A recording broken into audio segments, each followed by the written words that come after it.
guys, and welcome back to our podcast. Today we're going to be talking about the experience of living alone. Today we have these two beautiful guests with us. Thank you so much for the small introduction. And my name is Kate, and my major is media and communication. And actually, the topic of living alone is really vital for me because I, by myself, was living in Budapest for 1 year already. So I don't have any relatives, anybody here. So this experience was full of up and downs. So I want to share some thoughts about it. Hello, thank you for introducing me as well. My name is Margilan. We share a same major. I'm studying communication and media as well. And honestly, I would like to talk about this topic as well because I think it's interesting because we all share this experience of living by ourselves as students, as international students. I think this topic can connect us in some way and we can maybe share some experience and find maybe a common ground and not feel as lonely as maybe we felt at some point, because everyone feels like that at some point in their lives, and maybe we can be less by ourselves like that. Thank you. Thank you guys for sharing that with us. And now I'm wondering, so for how long have you guys been living alone? As I said before, I'm living alone already for 1 year, but firstly for half a year I was living in a dormitory, and now I'm finally living by myself in a room in a flat. It's all mine, all kitchen is mine, the bathroom. It's actually such a nice experience. But to be honest, within living in a dormitory and within living by myself, it's different types of being alone and living by myself in that environment. So these two experiences that I faced was completely different. My experience is a bit different in a sense because strictly speaking I'm not living all by myself because I'm currently living in a dormitory with my roommate, but I still consider it as living by myself because you as a roommate you still don't feel as connected, maybe emotionally invested and share the same connection you probably felt living with your family. And I've been living like that for around a year right now because it's my second year of master's program, and before that I also lived like that during my bachelor studies when I was studying in China, so I kind of got used to it pretty much. During your studies and living alone, what obstacles have you guys faced with that? Oh, actually it's a really nice question because within living by myself I firstly thought that I will face only pluses, because before that I was living with my family and I always had I was controlled by what I'm doing, about where I can come back home or something like that. But to be honest, I faced a lot of difficulties within that experience of living by myself. And first of all, my dormitory experience, if I'm talking about that, you feel that you're living by yourself, but at the same time it's not the feeling of home. So you come back to the dormitory and you're not feeling that it's something that you tend to say that okay, I'm coming back to my place. It's just the place where you can sleep and nothing like that. Also, I felt a really bad experience of how to cook for myself because especially in a dormitory, the common kitchen and the way that not a lot of people have their own even refrigerators, it was hard to cook. It was hard to manage your time within the fact when you have to wake up to go to the, for example, kitchen and cook it without any other people in that kitchen. And right now, if I'm talking about my experience of living by myself in a flat, actually I feel that, for example, I feel lonely in the evening, or I feel more anxious because I don't have anybody to talk to, because in the dormitory, yes, I have my own room, but I can talk and I can to other people in that dormitory. I can just go to second floor or 8th floor, knock to the door and okay, I'm already with my friends. But within living in your flat, it's only you and your thoughts, so you can't actually do anything about that. So yeah. Well, there are certain advantages of living by yourself. As Kate mentioned, there are like freedom, there's so much you can do by yourself.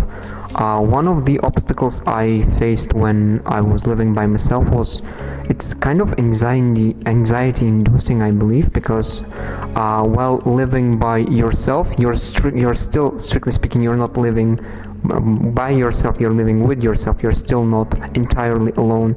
You still have a lot of thoughts that are swirling in your head. You're still a bit worried and you can't share them with anyone. And it's kind of stress inducing as well.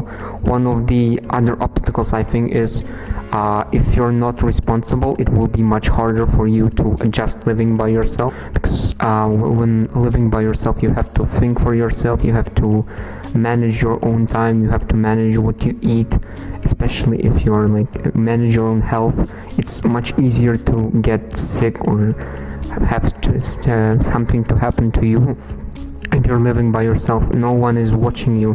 You're strictly responsible only for yourself, and it can be stressful as well.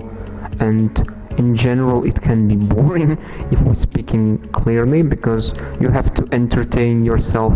No one is there to talk to you, no one is there to have fun. And honestly, in general, feeling of loneliness probably is the single most important obstacles you'll have to face in living by yourself, I think, in general. Thank you for sharing that with us, guys. It sounds like you've had some pretty serious obstacles living here, like whether if it's mentally or within the environment around you. But now to move on to lighter things, what do you think is the positive side of living alone? So I think for me, even though I have like a lot of challenges within living by myself, I think actually like there are much more pluses than minuses within living by yourself, because first of all, it's your own space that, for example, either in a dormitory or in your own flat, you can have your own desk, you can have your own bed, so it's your place where you go and you have like you can do anything with that. And especially right now, it's important for me to have my own bathroom and my own kitchen in the flat, because living by yourself, it also means that you use your time and you manage your time wisely. And within the fact that you're living by yourself, you have to cook for yourself. And to be honest, while living in a dormitory, I have the same. I have a kitchen, I have the bathroom, but I was not using that things wisely. So I was like, okay, maybe I will skip the breakfast. Okay, maybe I will skip the dinner because we're like two people in the kitchen. But while living in your own flat, oh my gosh, it's important. It's so good to have your own kitchen, because I've been cooking every day, especially like the breakfast thing. It's my favorite part of the day actually. While living in a dormitory, I was hating that part when I have to cook for myself in the morning. But while living in the flat, I like that slow mornings. I love to make myself a cup of tea, a cup of coffee, just make a fried egg, something like that.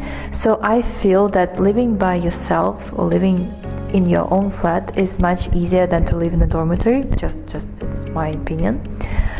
Because I can feel that while going back to my flat, I can feel that I'm going back home, because I can put like some posters on the wall. I can make it look nicely with all of the accessories and all the home decor. So actually I feel that I'm relaxing every time when I come back to my place. So, and nobody's controlling me. So within the fact that I was living before with my family, sometimes I have to say, oh yeah, I'll be like a bit late because I'm like meeting with my friend and I have to come back at 11 in the evening. But now I can just come back whatever I will finish my meeting with my friend, I will finish my studies, and nobody will control me. So yeah, of course it's a big plus. I think just as Kate mentioned, the main advantage of living by yourself is sense of freedom, and I think it's good that when you're living by yourself, you have your own tempo of doing things. You don't have to adjust to anyone else. You can be more or less creative in the way you do stuff, because while living with your family, you still kind of adjust your day, your timetable around your family, whether it will be comfortable for them. What are you doing now? Either you're cooking or cleaning by yourself. No one is pushing you when you're living by yourself, because you can do it just the way you like it and as much as you like it. You don't have to do everything right now, because in families still, if you're doing cleaning, for example, I'm just taking it out of my head, you kind of have to finish it for all day, because like in one day, because you're cleaning not for yourself but for people around you, because you all share the same space. But when you're by yourself, you can be more or less chill about it. Not like you can drop stuff on the floor and creating a mess, but I can finish this part of the job now and I can start again tomorrow, just as I want in my own tempo. Yeah, having your own tempo is your main advantage when you're living by yourself. Also, living alone can be quite boring sometimes.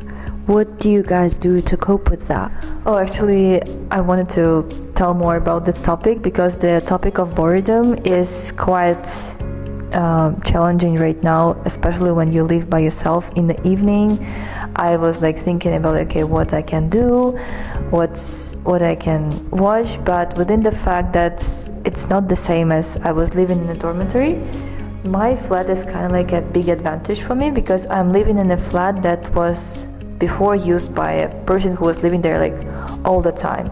So it's only like sent for rent only for this first month. So before that, it was only the place of that person. And I have a smart TV.